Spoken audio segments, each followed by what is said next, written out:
Maligayang pagdating sa PMD, Pinoy Mystery Documentary, kung saan binabalikan natin ang malagang yugto ng kasaysayan, misteryo man o may kababalaghan.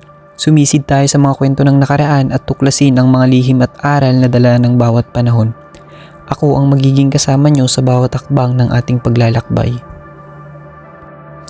Narinig nyo na ba ang lugar na Biringan? Marahil ang iba sa inyo ay alam nyo na ang kwento ng Biringan. Isa ka rin ba sa mga nakapunta sa lugar na ito? Kung hindi, gugustuhin mo kaya na mapunta sa lugar ng Biringan? Samahan niyo ako at tuklasin ang mga kababalaghan at nakakapangilabot na kwento ng Biringan City. Naniniwala ka ba na mayroong ibang mundo? Ito ang ideya o kwento na hindi lamang ang mundo ang may nabubuhay na nilalang sa universe. Kung totoo ang kwento, posible kaya na may ibang lagusan o portal papunta sa ibang mundo? Sinasabi ng lugar na ito ay hindi basta na lamang nakikita ng kung sino-sino at kahit na walang konkretong pruweba na nagpapatunay dito ay pinaniniwalaan pa rin ng ibang tao ang lugar na ito. Lulubog lilitaw di umano ang lugar na ito na daanan ng pinagpalang nilalang para makapunta o makarating sa ibang mundo. Ang Biringan ay salitang waray na ang kahulugan ay hanapan ng mga taong nawawala. Ayon sa kwentong alamat, ang Biringan ay matatagpuan sa lalawigan ng Samar kung saan nasasakupan ng buong isla nito.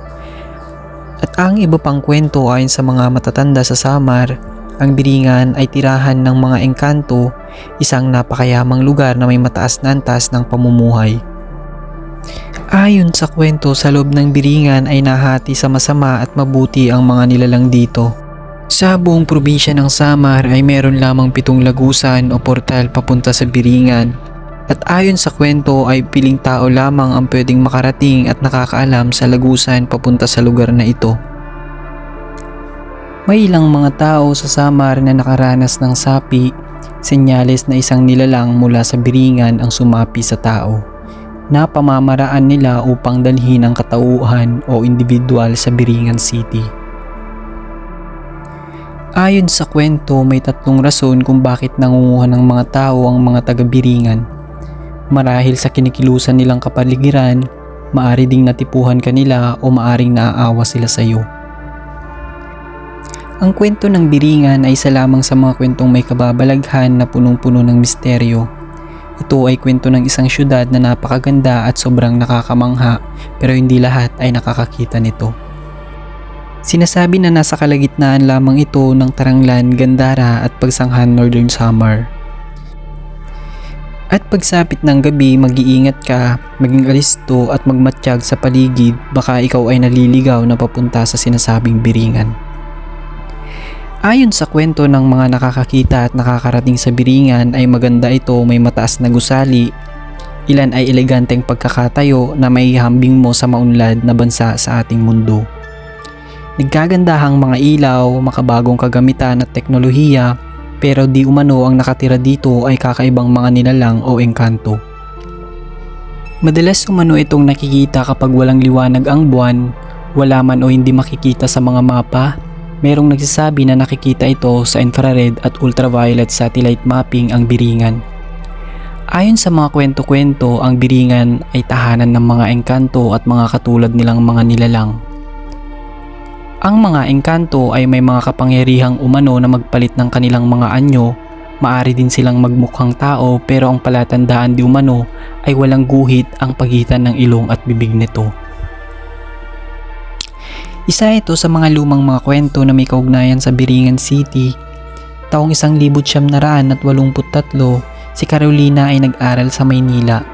Kung titingnan mo si Carolina ay mapapansin mo sa kanya ang angkin nitong kagandahan at katalinuhan. Bukod sa angkin nitong kagandahan ay napakayaman din nito.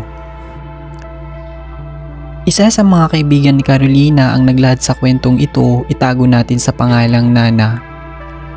Ayon kay Nana, patapos ng kanilang semestre nang imbitahan ni Carolina ang kanyang mga kaibigan at natanong ni Nana kung taga saan ito at nabanggit niya ito na siya ay taga Samar sa bayan ng Biringan. Dahil mayaman si Carolina ay siya nang sasagot ng pamasahe nila pauwi ng Biringan at pabalik ng Maynila. Gayunpaman, hindi nakasama si Nana dahil hindi ito pinayagan ng kanyang mga magulang. Matapos makapunta ang tatlong mga kaklase ni Nana sa Biringan at si Carolina ay wala na ring narinig pang balita sa kanila. Masugid na hinanap ito ng mga pamilya nila sa bayan ng Samar pero nagulat sila dahil sa pagtatanong-tanong nila ay walang syudad na Biringan City sa Samar. At pagkalipas ng mga taon ay isa sa mga kapatid ng isang tatlong kaklase ni Carolina na sumama sa Biringan ay nanaginip umano ito at sinasabi na siya ay nasa Biringan na at masayang masaya ito na kasama si Carolina. Ganun din ang sinasabi sa sulat na natanggap naman ng isa sa mga pamilya na kasama ni Carolina at ikinuwento niya na ang Biringan ay napakalaking syudad at ngayon may asawa at anak na siya. At ayon sa kanya ay napangasawa niya ang pinakamayamang engkanto sa Biringan. Simula noon ay mas lumakas pa ang mga kwento-kwento tungkol sa nawawalang bayan o The Lost City. Kwento ng isa sa taga Samar na kakawalo sa loob lamang ng isang buwan na may napapadpad na mga delivery man na nagtatanong sa kanila kung nasaan daw yung Biringan City. Ayon sa kanila, di umano may nag-order sa kanila ng sasakyan, mga furnitures at sako-sakong semento at marami pang iba na galing sa ibang bansa at yung iba naman ay galing pa ng Cebu at Manila. Nasa headlines din daw noong taong 1918 na ang Pilipinas ay one of the most richest country because of the enchanted lady called Carolina. May mga ulat mula sa Japanese company na nagpapakitang lumiliwanag ng mga lupain mula sa sinasabing lugar ng Biringan, kaya inikala nila ito na hitik at sagana sa deposito ng ginto at uranium. Dali-dalian silang nagtayo ng world site sa bayan ng St. George, ngunit maraming hindi inaasahang aksidente na nagaganap dito at malamang isa ito sa rason kung bakit hindi tinapos o hindi natapos ang proyekto.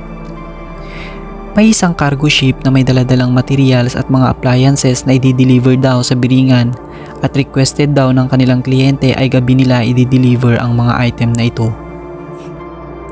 Namangha sila sa kanilang mga nakita dahil talaga naman na napakaliwanag at napakaganda ito, puno ng napakaraming mansyon at nagaganda ang mga kalsada. Pero pagkagising nila mas nagulat sila dahil puro malalaking puno na lang ang nasa harapan nila. May ibang tala naman na nakapunta dito gaya ng mga driver at ang kwento nila, sila raw ay inililigaw ng mga engkanto papunta dito at nang bumalik na ang kanilang uliran namamangha sila sa kanilang nakikita.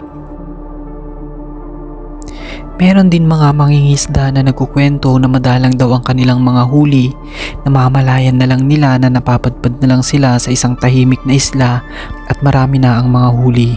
At sa kagustuhan nilang makahuli ng marami, di namamalayan at wala silang kamalay-malay na nasa loob na pala sila ng Biringan.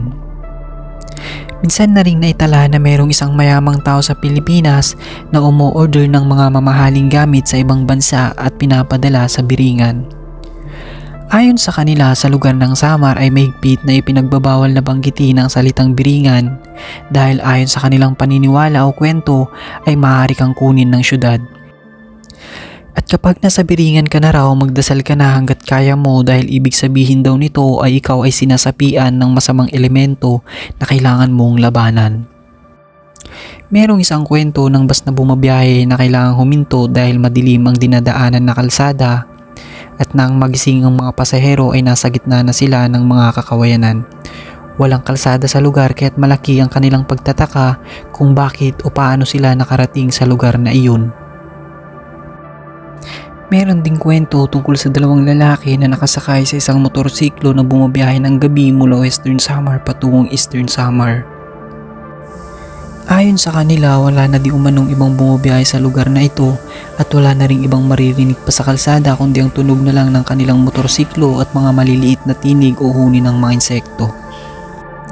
At nang marating nila ang pakurbang kalsada ay laking pagtataka nila dahil sa hingin ng mga sasakyan samantalang wala naman silang makita o maaninag man lang na nagdaraang sasakyan. Malinaw na malinaw sa kanilang dalawa ang ingay ng mga ito. Ayon sa kanilang paglalarawan, para umanong merong mga invisible na mga sasakyan na nagdaraan sa tinatahak nilang kalsada. Meron pang kwento tungkol sa mga tao na kumukuha umano ang mga taga-Biringan upang maging asawa nila. Nawawala di umano ang mga ito at napapadpad sa Biringan upang maging asawa nila pero naiiwan ang kanilang mga katawang tao. Para bang nakumatos ang tao at kanyang kaluluwa ay napunta na sa Biringan upang maging asawa ng supernatural being na nakatira sa Biringan. Meron pang isang kwento tungkol sa isang magandang babae sa Catbalogan City na hiwalay sa asawa at merong 3 anak. Noong taong dekada 60, isang araw ay naaksidente umano ang kanyang sinasakyan na kotse na nagresulta ng kanyang pagkasawi. Pero magpahanggang ngayon marami pa ring nagpapatunay na nakikita nila ang babae sa lugar. Merong nagsasabi na siya na raw ang bagong reyna ng mga engkanto at dito nag-umpisa ang ideya na merong kalahating tao at kalahating engkanto. Magpahanggang sa kasalukuyan, ang lugar na Biringan ay patuloy pa rin na isang maalamat at mahiwaga.